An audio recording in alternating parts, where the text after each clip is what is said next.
and welcome to True Love Exclusive. My name is Carole Mandi, and today we are having a candid conversation with the beautiful, beautiful Tanasha Donna. Tanasha, welcome. Thank you. I'm happy to be here. It's wonderful for us to have you. She's an amazing musician, an entrepreneur, and an inspirational voice to young women. Tanasha, your music is doing extremely well right now. You know your songs are in the top 5. Hey, thank you. Thank How you does so that much. feel? It feels amazing, especially because 2 of the songs out of the top 5, out of those 4 songs, I never did any promo for, and are not even out on any other digital platform yet, because I'm actually still working on it. Yes. So I was really shocked to see that they made it to top 5. I'm really happy about that. They are amazing. My favorite is Gary and as everyone's La Vie favorite. Oh, as thank well. you. I love that thank one as you. well. So Kenyans love La Vie for some Really? reason. They really love this song. Yeah. Pour la vie, je t'aimais pour la vie. Oh mon amour, je t'aimais pour la vie. Nikiwa karibu na wewe, yeah. Oh, I can't breathe. Nikiwa karibu na wewe. Boy, you make me weak. So how has just, everything that's happening globally, how is that impacting you in terms of being able to push out your music or any of the work that you're doing? Well, I think it's had a global impact on everybody right now in terms of business. I'm sure you can also relate. You're such a well-established businesswoman. But it's keeping me in the studio. I'm writing songs right now. I was meant to release a lot of videos actually, shoot videos and release them.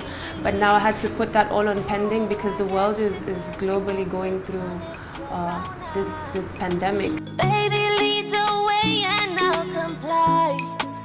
Napenda ukinipa pasa.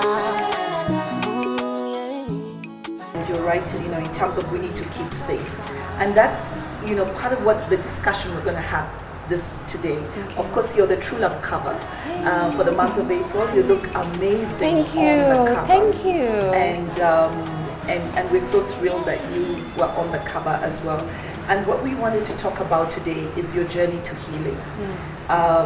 Because I think when everybody is thinking about you right now, they're thinking about the music and how great that's doing. Ooh, you must say chocolate monster. So I contemplate on that. And baby, better write for me and show me that you're mine. But they're also thinking about the heartbreak. True. The fact that you've gone through a heartbreak. I think just about a month ago, when you went on Instagram and you talked about your heartbreak from Diamond Platinums. And so I think the question is, how are you doing? I think every woman can relate to that because we've all been heartbroken at one point or another, and so we really just want to talk about your healing. So how are you doing? You look amazing, but how are you doing? Thank you. I'm doing good. I see myself as a strong woman. I think, like you said, it's something every woman goes through. You may have certain expectations when you get into a relationship or a friendship or whatever it is, business. But now we're talking about relationships. So you can get into the relationship, have certain expectations, and things don't turn out exactly the way you planned them to. So that's where you decide. Is it worth fighting for, or do you feel like, I had all these expectations and now it's not working out, so I can't handle this anymore? So that becomes a decision you have to make in the relationship. And at the end of the day, we do what's best for us. For yourself. And for yourself, most importantly. And that's what I want to encourage a lot of women out there to do, is do what's best for you at the end of the day. Look deep down in yourself and ask yourself, are you happy in the situation that you are? Because I feel like it all boils down to happiness at the end of the day. If you find yourself stuck in a situation and you're not happy, but you keep trying to find these excuses as to why this will work, but it's still not working out, then you have to look at yourself and say, I have a decision to make. And it's not going to be an easy one, but I have to make it for me. Someone said that, loving you shouldn't mean that I'm divorcing myself No. from myself. That, you know, when you're in a relationship and you love someone, you shouldn't lose yourself. Or it shouldn't destroy you because you love this person. Do you agree?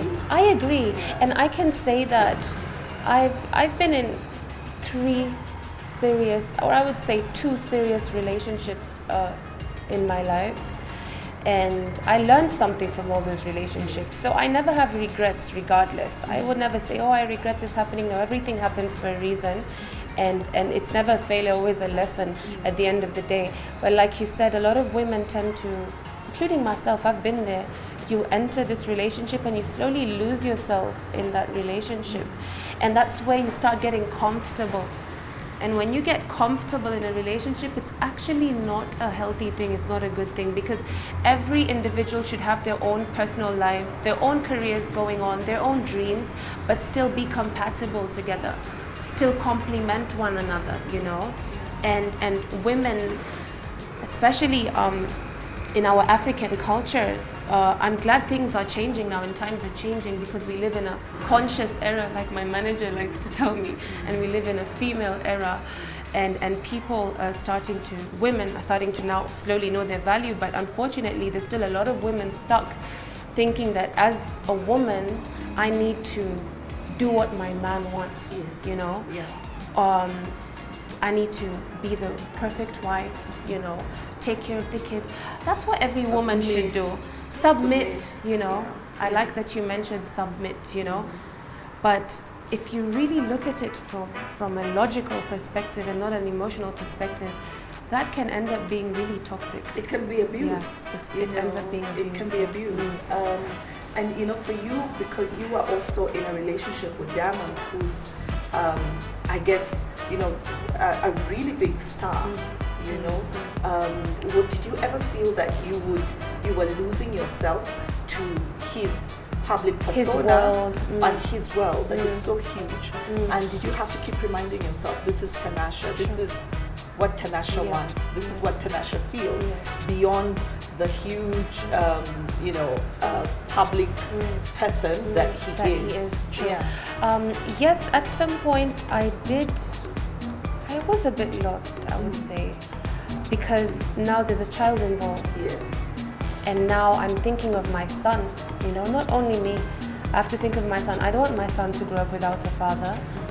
I'm really trying to fight for this relationship, but I can't be the only one fighting. Yes. So I had to think of what's best for me and my son too, you know. But then towards the end, things were getting rocky. Things got rocky for a while now. I would say 6 months, but we were still trying to see how we can make it work.